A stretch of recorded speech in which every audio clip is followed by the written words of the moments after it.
শ্রাবণ তীক্ষ্ণ দৃষ্টিতে অয়নের দিকে তাকিয়ে দাঁড়িয়ে আছে।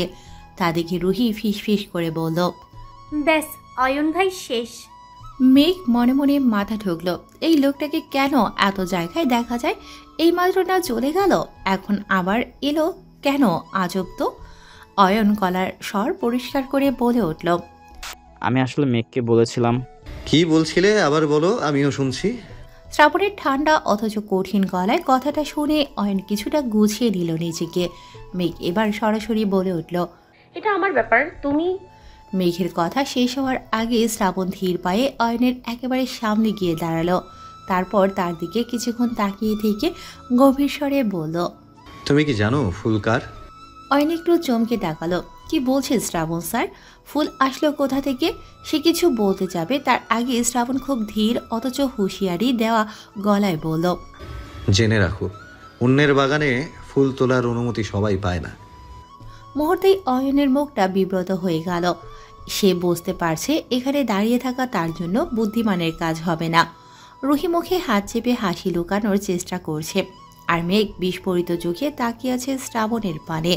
অয়ন গলা খাকারি দিয়ে বলে উঠল, আমি পরে কথা বলবো মেঘ। তারপর দ্রুত সেখান থেকে চলে গেল। শ্রাবণ এবার ধীর গতিতে মেঘের দিকে ফিরল, তারপর চোখ সরু করে বলল, খুব জমে উঠেছিল নাকি? মেঘ তড়িঘড়ি করে বলল, আমি কিছু করিনি। ও বুঝেছি, তুই শুধু হাসছিলি তাই না? মেঘ মুখ খুলতে যাবে, কিন্তু তার আগেই রুহি তৎক্ষণাৎ বলে উঠল, হ্যাঁ, খুব হাসি পাচ্ছিল মেঘের, আর আমি তার সাক্ষী। মেঘ সাথে সাথে রুহির হাত চেপে ধরল, এরপর ফিসফিস করে বলে উঠল, তুই চুপ করবি? তোকে না আমি পরে দেখে নিব। শ্রাবণ ঠোঁটের কোণে এক চিলতে হাসি টেনে বলল, চল। মেঘ হতভম্ব হয়ে তাকিয়ে রইল শ্রাবণের পানে। রুহি মুখের উপর হাত রেখে তাকিয়ে আছে তাদের দুজনের দিকে। মেঘ এবার হালকা কাশির ভান করে বলে উঠল, রুহি চল এখান থেকে, বের হই।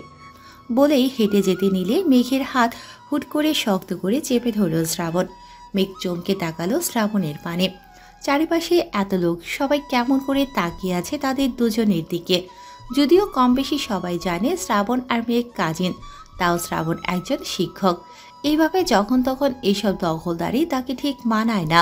মেঘ ভাবছে কিছু বলবে, কিন্তু শ্রাবণের ভাবলেশীন দৃষ্টি দেখে মেঘ বুঝতে পারছে এই মুহূর্তে লোকটা কোনো কিছুরই পরোয়া করছে না। মেঘ কিছুটা নিচু স্বরে বলে উঠল, ছাড়ো শ্রাবণ ভাই, সবাই দেখছে। দেখুক, আমার সাথে চল তুই এখনই। কোথায়? একটা শাস্তির ব্যবস্থা করতে হবে তো। মেঘ হাঁ করে তাকিয়ে রইল। কি করেছে সে যে তাকে শাস্তি পেতে হবে? রুহি নিচু স্বরে মেঘের কানের কাছে ফিসফিস করে বলে উঠল, ওরে বাপরে, শাস্তি? ফুল, আজ তোর রক্ষে নেই। দাঁত কেলিয়ে হাসা আজকে তোকে ভালোভাবে দেখাবে। মেঘের গলা শুকিয়ে এলো, কিন্তু কিছু বলার আগে শ্রাবণ শক্তভাবে তার হাত ধরে টান মেরে তাকে সাথে নিয়ে হাঁটা শুরু করলো। এরপর টেনে নিয়ে গাড়িতে তুলল মেঘকে। চারিপাশে সবাই তাকিয়ে আছে তাদের দুজনের দিকে, তাই আর কোনো কথা না বলে চুপচাপ গাড়িতে বসে পড়ল মেঘ। শ্রাবণের আজকে আর কোনো ক্লাস নেয়ার নেই, তবে মেঘের আরও দুটো ক্লাস বাকি আছে। যদি তাকে ক্লাস করতেই দেবে না, তাহলে সকালে এত ডাক ঢোল পিটিয়ে তুলে আনার কি দরকার ছিল? একটা খচ্চর। শ্রাবণকে মনে মনে আজগুবি কিছু গালি দিতে লাগলো মেঘ। তা দেখেই হেসে দিল শ্রাবণ, তবে তার রাগ এখনো রয়ে গেছে, আর এটার শাস্তি আজকে মেঘকে দেয়া হবে। মাহিদ ভার্সিটির ক্যাম্পাসে এসে চারিপাশে একবার চোখ বুলিয়ে নিল। মেঘকে কোথাও দেখতে পারছে না মাহিদ। সকালে তো ফোনে বলেছিল সে ক্লাস শেষে মাহিদের সঙ্গে বাসায় ফিরবে, কিন্তু এখন তো কোথাও দেখা যাচ্ছে না। মাহিদ আবারও চারিপাশে নজর বোলাতেই তার চোখ জোড়া এক জায়গায় থেমে গেল। নজরে এলো তার একটা বড় গাছের নিচে দাঁড়িয়ে থাকা রুহিকে। মোবাইলে ব্যস্ত ছিল রুহি, তবে কিছুক্ষণ পর চোখ তুলে তাকাতেই মাহিদের সঙ্গে চোখাচোখি হয়ে গেল তার। এক মুহূর্তের জন্য দুজনেই থমকে গেল। মাহিদ ধীর পায়ে এগিয়ে গেল রুহির দিকে। মাহিদকে দেখে রুহি গম্ভীর স্বরে বলল, আপনি এখানে কি করছেন? মাহিদ ঠান্ডা গলায় বলল, মেঘ কোথায়? রুহি একগাল হেসে বলে উঠল, মেঘ তো চলে গেছে। তৎক্ষণাৎ মাহিদের মুখখানার আদল একটু কঠিন হয়ে উঠল। গম্ভীর গলায় বলে উঠল, মানে কোথায় গেছে?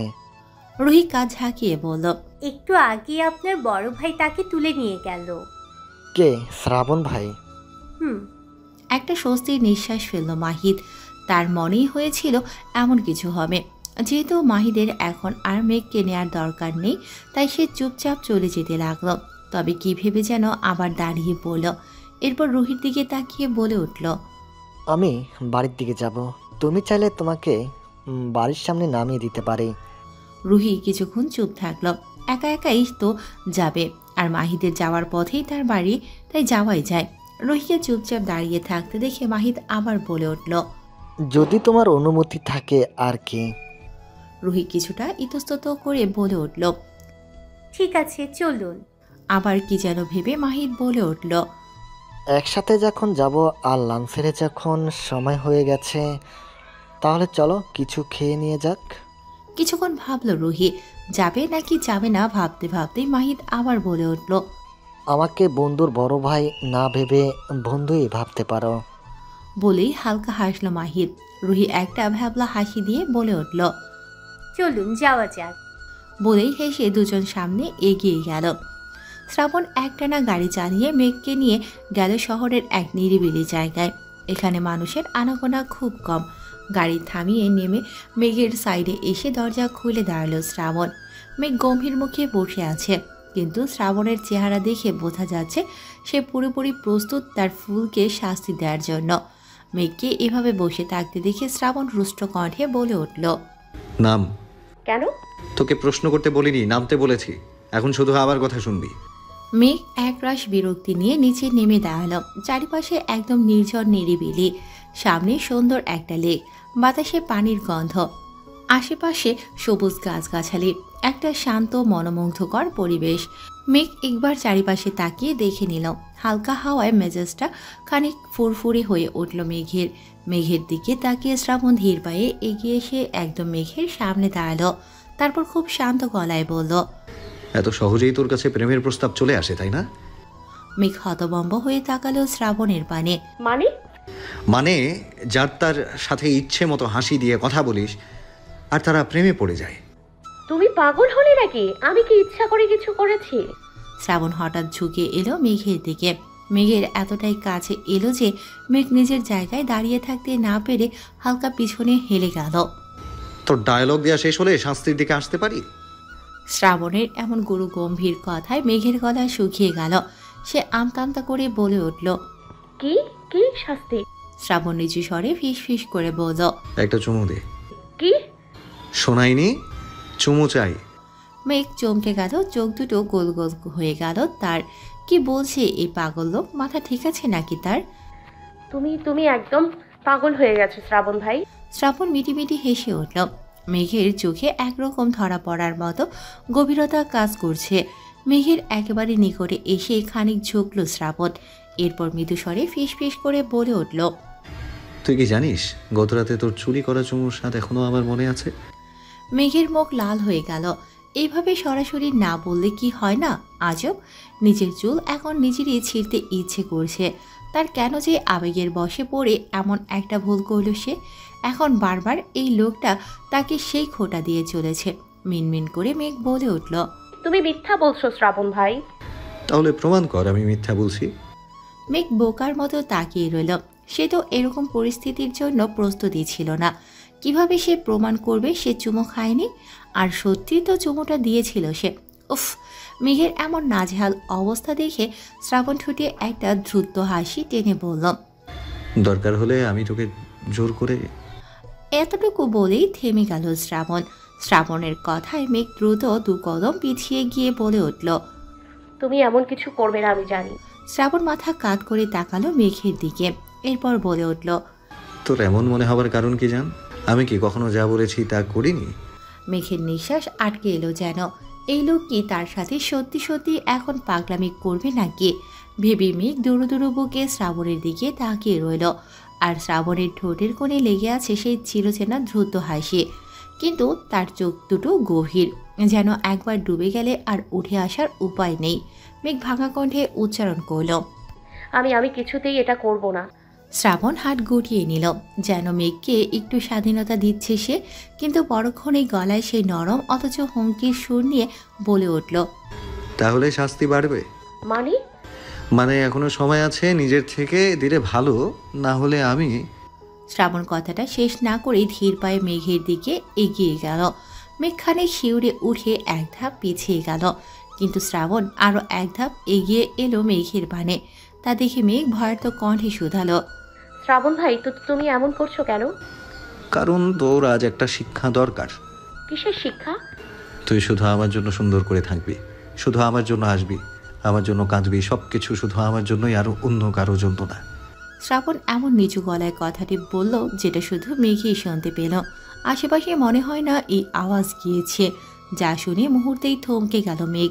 শ্রাবণের চোখে কিছু একটা যেন খেলা করছে, কোনো মায়া, কোনো আসক্তি। শ্রাবণের এমন দৃষ্টিতে মেঘ আরও বেশি অস্বস্তিতে পড়ে গেল। মেঘের শরীর হালকা কাঁপতে শুরু করলো, তবে মেঘ জানে এই মুহূর্তে পালানোর কোনো উপায় নেই। তোর কি লজ্জা লাগছে ফুল?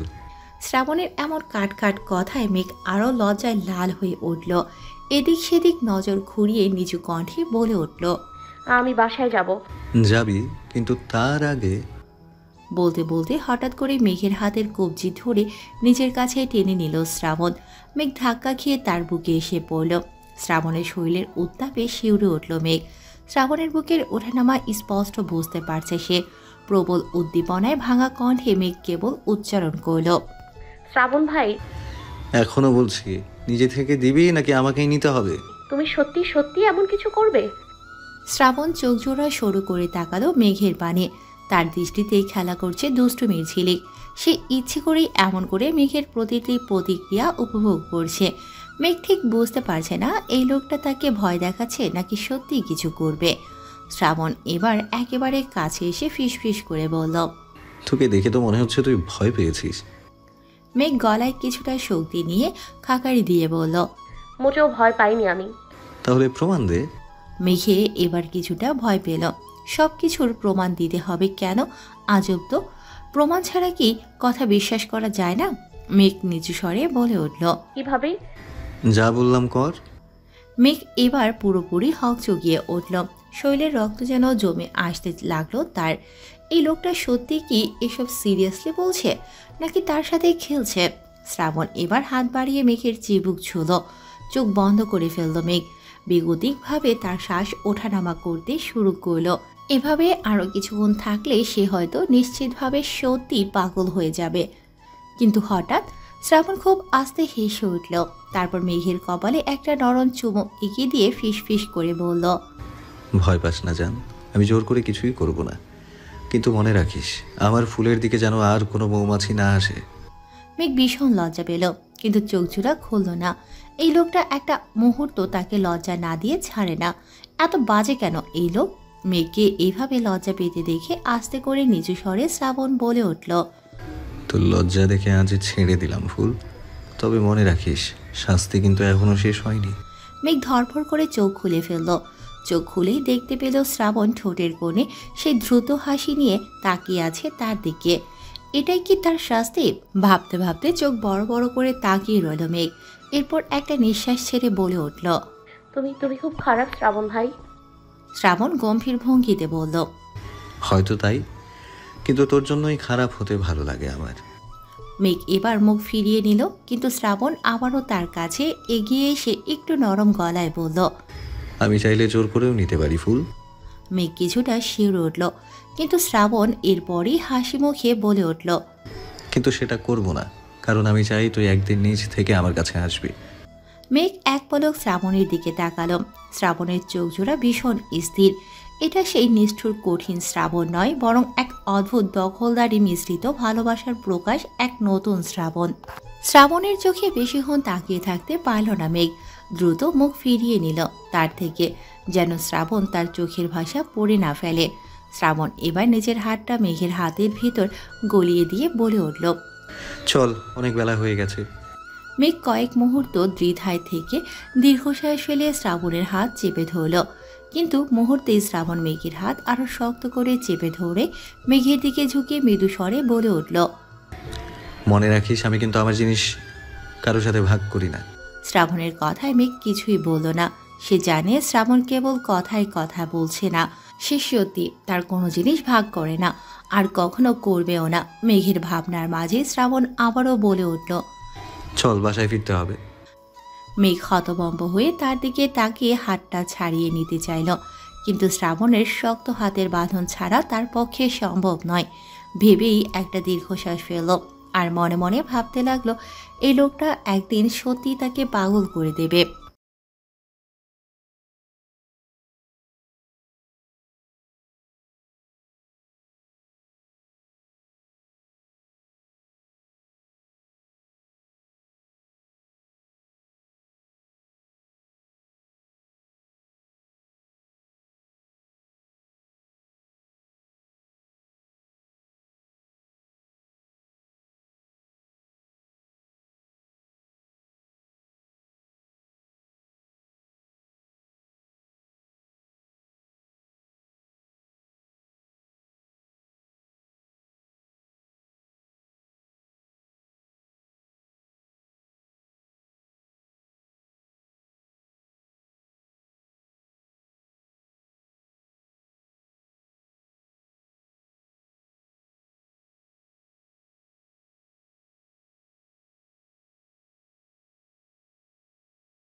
থাম তোরা।